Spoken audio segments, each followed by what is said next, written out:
Avis vascular centre, మన దేశంలోనే the best varicose vein hospital.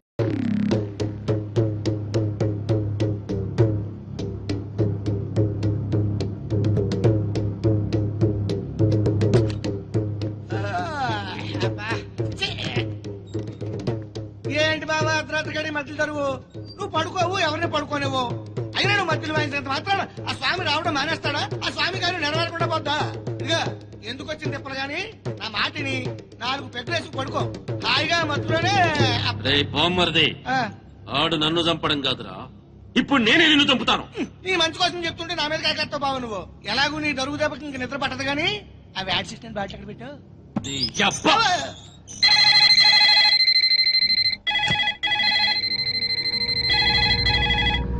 Koteswararao lift చేయండి. హలో, నేను ఎస్పీని మాట్లాడుతున్నాను. అక్కడ ఇన్స్పెక్టర్ బెనర్జీ ఉన్నాడా? సార్ మీరు పెట్టండి సార్. సార్ నేను బెనర్జీ మాట్లాడుతున్నాను సార్. బెనర్జీ, కోటేశ్వరరావు గారికి వాళ్ళ ఇంట్లో సేఫ్టీ లేదు. మన కంట్రోల్ రూమ్ తీసుకురా with production. Yes sir. Sir మా ఎస్పీ గారు మిమ్మల్ని మా కస్టడీలో ఉంచమని ఆర్డర్ అండి. వెళ్దాం పదండి. రఘు సార్ అందరిని ఫాలో అవ్వమని చెప్పు. Come on cake. సార్ కానిస్టేబుల్ రండి, ఫాలో మీ. సార్ మీరు ఎక్కండి సార్. త్వరగా.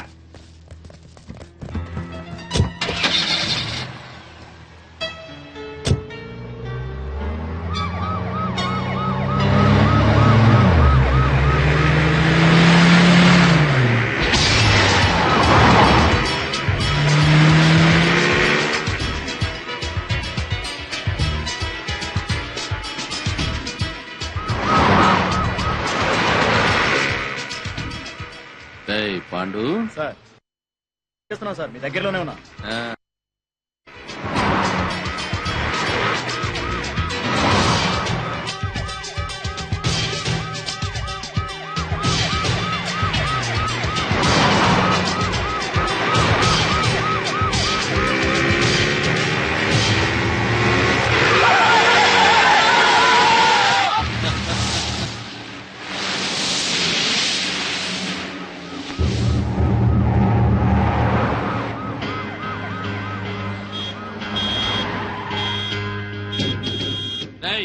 ఏమిట్లా రోడ్డు గడ్డం కాపావు? ఆపలేదు సార్, ఆగిపోయింది.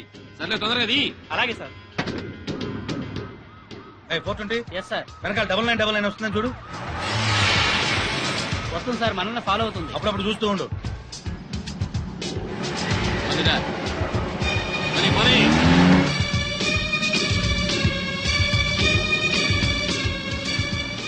ఏమైపోయిందిరా పోలీస్ జీపు?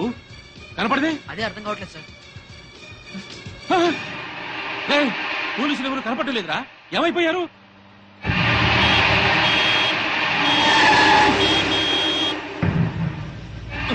మళ్ళీ వీడేమంటారా రోడ్డుకి అడ్డంగా పెట్టాడు? ఇదేమన్నా పార్కింగ్ నీ బాబుగారు రోడ్డు అనుకున్నావా? పోరంలోకి ఆక్రమించావేట్రా? ఏందిరా ఏ వినపట్లా? ఏంది అట్టా చూస్తున్నా?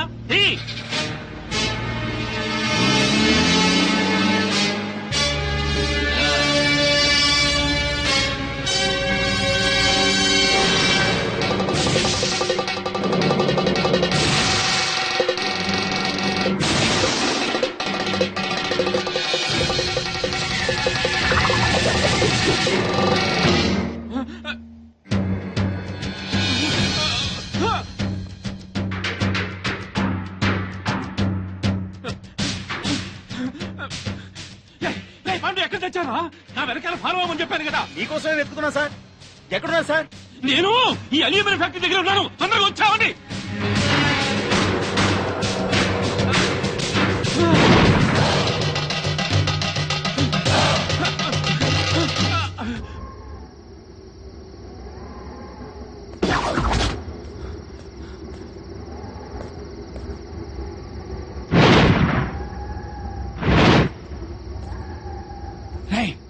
ఎక్కడున్నారా?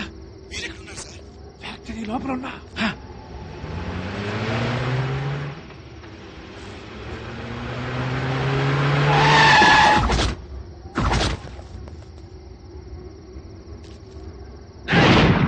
స్వామి, నువ్వు మాస్టర్ ప్లాన్ వేసి పోలీసుల్ని మధ్యలో మాయం చేస్తావని తెలిసే నా ఏర్పాట్లలో నేను ఏంద్ర దిష్టి బొమ్మలాగా చూస్తారు కత్తికో ఖండగా నరికేయండి.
నెక్స్ట్ గ్యారంటీగా తప్పేది నన్నే.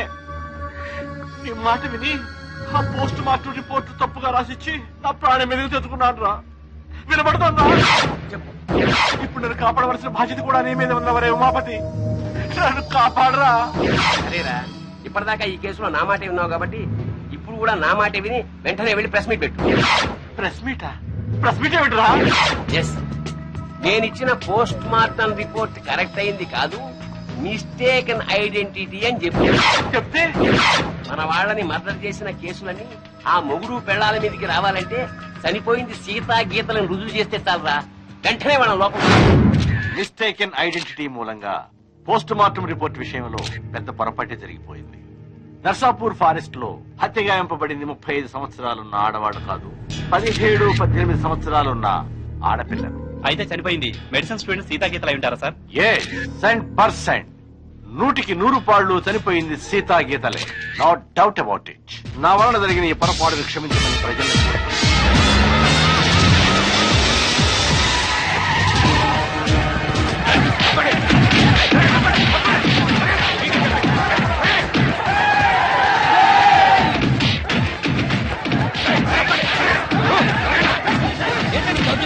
ఎక్కడా స్వామి? తెలీదు. తెలిసినా చెప్పు.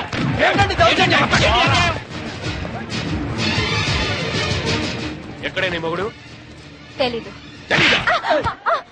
ఇన్స్పెక్టర్, నోర్మై, పోలీసులతో కోర్టుతో ఆడుకుంది చాలు. ప్రెస్ మీట్ లో డాక్టర్ అంతా చెప్పాడు. మర్యాదగా స్వామిని అప్పగించారా సరే సరే, లేకపోతే మీ ప్రాణాలు తప్ప అన్ని పోతాయి.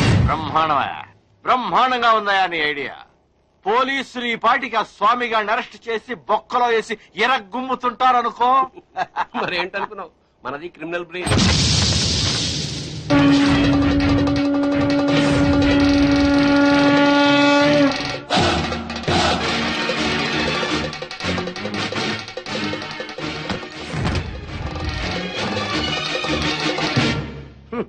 నీ క్రిమినల్ బ్రెయిన్ తోనే ఈ సుబ్బారెడ్డి ప్రెస్ మీట్ పెట్టాడు. వీడికి నీకు సంబంధం లేదు సార్. వాడు డాక్టర్, నేను లాయరు. వీడు జస్ట్ నా క్లయింట్. పైగా వాడి క్యాష్ వేరు, నా క్యాష్ వేరు. ఈ కేసులో నిన్ను లాయర్ గా పెట్టుకుంటాను. అప్పుడు నేను నీ క్లయింట్ నేగా. ఖచ్చితంగా నా క్లయింట్ అయిపోతారు సార్. అప్పుడు నన్ను కోర్టులో నిర్దోషిగా నిరూపించాల్సిన బాధ్యత నీదేగా. కాదని ఎవరు చెప్పారు సార్? అసలు మిమ్మల్ని హంతకులన్న విధవలు ఎవరండి? మీకు ఆ హత్యలకి ఎటువంటి సంబంధం లేదు లేదు లేదు. ఇదే మాట రేపు కోర్టులో చెప్పడం ఏమిటి సార్? మిమ్మల్ని నిర్దోషిగా నిరూపిస్తాను. మాట నిలబెట్టుకో. దిగారు మెట్లెక్కిందా? వాడిని నువ్వు బయటికి తీసుకురావడం ఏమిటిరా? వాడా? నా క్లయింట్ పట్టుకుని వాడు వీడు అంటావురా? అసలు సామంటే ఎవరనుకున్నారా? ఎవరనుకున్నారు? సామంటే సాక్షాత్ శంకరాచార్య, ఈయనే మహాత్మా గాంధీ, ఈయనే గౌతమ బుద్ధుడు, ఈయనే స్వామి వివేకానంద. ఆయన శ్రీమతి ఎవరనుకుంటున్నావు? ఎవర్రా? మానవతామూర్తి, మానవతామూర్తి, మానవతామూర్తి, మానవతామూర్తి, మానవతామూర్తి, మానవతామూర్తి. మానవతామూర్తి? అవును సార్. ఈ హత్యలకి నా క్లయింట్లు వేణుగోపాల స్వామి, కనక మహాలక్ష్ములకి ఎటువంటి సంబంధము లేదు. నా క్లయింట్లు నిర్దోషులు సార్. పోలీసులు వీళ్ల మీద తప్పుడు కేసులు బనాయించి అనవసరంగా కోర్టుకి ఇచ్చారు. బియ్యంలో రాళ్లు కలిపితేనే నేరం అనుకునే ఈ దంపతులు అసలు మనుషుల ప్రాణాల్ని ఎలా తీయగలరు సార్? ఇంతకు ముందు కేసుల్లో ఈ దంపతులకు నువ్వు వ్యతిరేకంగా వాదించావు కదయ్యా. పైగా ఆనంద్, కోటేశ్వరరావు, బాపినేడి గారు నిర్దోషులన్నావు. అప్పుడు ఆ కేసులో వాళ్ళది న్యాయం అనిపించింది సార్. ఇప్పుడు ఈ కేసులో వీళ్ళది న్యాయం అనిపిస్తోంది. న్యాయం ఎటుంటే నేను అటే ఉంటాను కదా సార్. తప్పులేదు. Proceed. Thank you sir. Driver Yadagiri, Anand, Koteswararao, Bapineedu హత్యలకి నా క్లయింట్స్ కి ఎటువంటి సంబంధం లేదు సార్. కావాలనే ఈ పోలీసులు నా క్లయింట్ల మీద లేనిపోని ఆరోపణలతో కోర్టుని తప్పుదారి పట్టిస్తున్నారు సార్. సంబంధం లేదని అంత గట్టిగా ఎలా చెప్తున్నారు? సాక్ష్యం ఉండాలి కదా. సాక్ష్యం లేకుండా ఎలాగ సార్? అసలు కోర్టు వారికి కావాల్సిందే అది కదా. నమస్కారం సార్. ఇంతకు ముందు సీతాగీతల హత్య కేసులో పోస్ట్ మార్టం రిపోర్ట్ ఇచ్చిన డాక్టర్ నేనే సార్. ఆయన ఆ డెడ్ బాడీ సీతాగీతలవి కావని, 35 వయసున్న వేరే ఆడవాడమని ఇదే కోర్టులో రిపోర్ట్ సబ్మిట్ చేశాను సార్. ఎస్. ఆ డెడ్ బాడీ సీతాగీతలవి కావని చెప్పడానికి వచ్చాను సార్. ఇదేమిటయ్యా, నీ వల్లే కదా ఈ కేసు మళ్ళీ మోతికొచ్చింది. చనిపోయింది 35 ఏళ్ల వయసున్న వాళ్ళు కాదు, 18 ఏళ్ల వయసున్న వాళ్ళు అని నిన్న ప్రెస్కి నువ్వే కదా చెప్పావు. చెప్పాను సార్. అలా చెప్పాల్సి వచ్చింది సార్. ఈ పోలీసులు నన్ను కొట్టి చిత్రహింసలు పెట్టి ఆ రకంగా చెప్పించారు సార్. కావాలంటే చూడండి సార్. చూడండి సార్, చూడండి సార్, ఎలా కొట్టారో చూడండి సార్. సార్ ఆయన చెప్పేదంతా అబద్ధం సార్, మాకేం తెలీదు. కొట్టామని ఎప్పుడైనా ఒప్పుకున్నారా మీరు?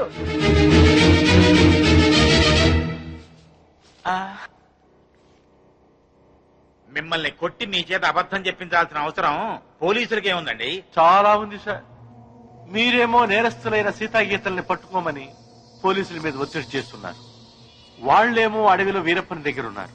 ఈ పోలీసులకు అడవిలో ఉన్న వీరప్పని దగ్గరికి వెళ్ళడానికి ధైర్యం చాలక, ఇటు మీకు ఏం చెప్పలేక మధ్యలో నన్ను నానా చిత్రహింసలు పెట్టి ఆ చనిపోయిన వాళ్లే సీతాగీతలని నా చేత తప్పుడు రిపోర్ట్ చెప్పించారు సార్.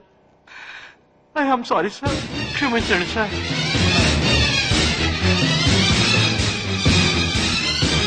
ఒక బాధ్యత గల ప్రభుత్వ డాక్టర్గా అప్పుడు ఇప్పుడు ఒకే మాట నిలబడుతున్నాను సార్. కోర్టు ముందు ప్రవేశపెట్టిన డాక్టర్ గారి సాక్ష్యాన్ని పరిగణనలోకి తీసుకుని కోర్టుని తప్పుదారి పట్టించిన ఈ ఇన్స్పెక్టర్ మీద, ఎస్ఐ మీద చర్యలు తీసుకుంటూ అమాయకులైన నా క్లయింట్లకి న్యాయం జరిపించవలసిందిగా కోర్టు వారిని సవినయంగా కోరుకుంటుంది.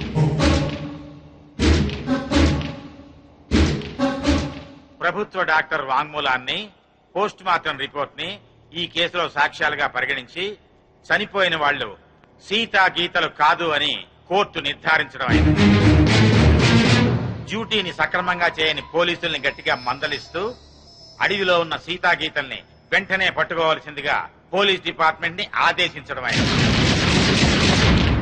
ఈ కేసులో స్వామి కనకమహాలక్ష్మి నిర్దోషులు అని తీర్పు చెప్పడం అయింది.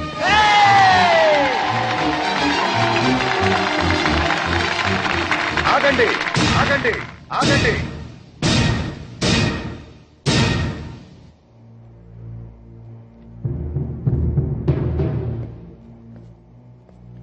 సార్, ఎస్ ఈ కేసులో నేను నా భార్య నిర్దోషులమేగా? ఎస్ జడ్జిమెంట్ ఇచ్చా కదా. ఇప్పటి వరకు జరిగిన హత్యలకు మాకు ఎటువంటి సంబంధము లేదు కదా సార్? అదే కదయ్యా నేను తేల్చింది.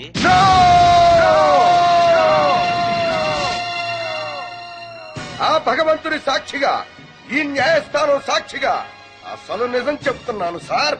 ఈ హత్యలన్నీ నేనే చేశాను.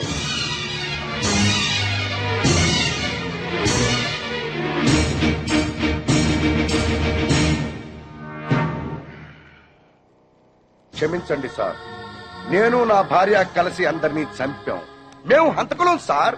అయినా సరే లాయర్ గారి చాతుర్యంతో, డాక్టర్ గారి సహకారంతో మేము నిర్దోషులుగా బయటికి వెడుతున్నాం సార్. సామాన్యులమైన మాలాంటి వాళ్లే కోర్టుని మోసం చేసి వెళ్లిపోతుంటే ఇక డబ్బున్న వాళ్ళు, గూండాలు, రాజకీయ నాయకులు కోర్టులకు అత్తవారిళ్లకు వచ్చినట్టు వచ్చి నిర్దోషులుగా వెళ్లిపోతున్నారు సార్. ఇది న్యాయమేనా సార్? బజార్లో సిగరెట్లు కొనుక్కున్నట్టు, కిళ్ళీలు కొనుక్కున్నట్టు సాక్షుల్ని కొనుక్కుని మీ ముందు పెడుతుంటే వాటిని బట్టి తీర్పు చెప్పటం ఎంతటి అన్యాయం సార్. ఈ న్యాయస్థానంలో తప్పు చేసిన వాడికి శిక్ష పడుతుందనే భయమే ఉంటే ఆ దుర్మార్గులు నా చెల్లెళ్ళు ఇంత కిరాతకంగా చంపేవాడు కాదు సార్. నేను చేస్తున్న ఈ న్యాయ పోరాటం నా చెల్లెళ్ళ గురించి కాదు సార్. ఈ భారతదేశంలో ఎందరో అక్క చెల్లెళ్ళు అన్యాయాలకు, అక్రమాలకు బలైపోతున్నారు సార్. అలా జరగకుండా ఉండాలంటే ఈ న్యాయ వ్యవస్థను ప్రక్షాళన చెయ్యాలి సార్. ప్రక్షాళన చెయ్యాలి. సాక్ష్యాలను బట్టి కాదు సార్, నిజాలను బట్టి తీర్పు చెప్పండి.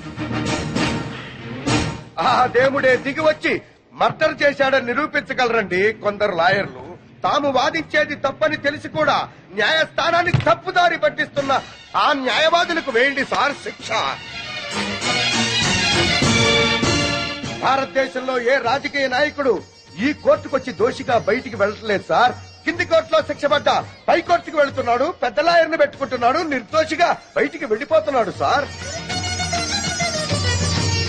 అంటే మన దేశంలో రాజకీయ నాయకులంతా ఉత్తములేనా? ఒక్కడు కూడా తప్పు చేయలేదా? ఒక నోటు కట్ట పడేస్తే మన ప్రథమ పౌరుడైన రాష్ట్రపతిని అరెస్ట్ చేయమని ఆర్డర్ పాస్ చేసే న్యాయస్థానాలు ఇక్కడ ఉన్నాయి సార్. ఇక సామాన్యుడి పరిస్థితి ఏమిటి సార్? ఈ న్యాయాలు, ఈ చట్టాలు ఇలాగే ఉంటే ఆడబడుచులు నిండుగా ముసుగేసుకుని ఇంట్లో తాళం వేసి కూర్చున్న మానభంగం చేసి వెళ్ళిపోతారు సార్ ఈ దుర్మార్గులు. అదే చట్టం, న్యాయం బలంగా ఉంటే ఒక ఆడబడుచు ఒంటరిగా రోడ్డు మీద వెళుతున్నా కన్నెత్తి చూడటానికి భయపడతారు సార్.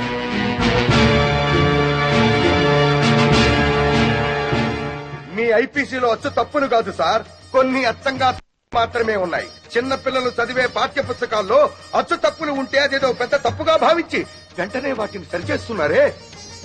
మరి మీ న్యాయశాస్త్రంలో తప్పుల్ని ఎందుకు సరిచెయ్యరు సార్? మేధావులు లేక న్యాయం జరుగుతుందోనన్న భయమా? నేను చేసింది నేరం, కానీ మీ న్యాయశాస్త్ర ప్రకారం నేను నిర్దోషిని. మార్చండి సార్. ఆ మార్పు నాతోనే మొదలు పెట్టండి. ఏ శిక్షకైనా సిద్ధంగా ఉన్నాను. సాక్ష్యంతో కాక నిజాన్ని బట్టి తీర్పు చెప్పండి సార్. న్యాయస్థానంలో న్యాయం జరుగుతుందని ప్రజలకి నమ్మకం కలిగించండి సార్. నమ్మకం కలిగించండి సార్. నమ్మకం కలిగించండి. న్యాయస్థానాలకైనా ప్రభుత్వాలకైనా మేం చేస్తున్న విజ్ఞప్తి ఒకటే. నేరం జరిగినప్పుడు మాత్రమే పోలీసులు నిద్రమే, ప్రభుత్వాలు హడావిడి చేసి న్యాయశాస్త్రం తిరగేసి నేరస్తులకు ఎలాంటి శిక్ష వెయ్యాలి అని ఆలోచించే బదులు నేరం చేయాలన్న ఆలోచన వస్తే శిక్ష గుర్తుకు రావాలి.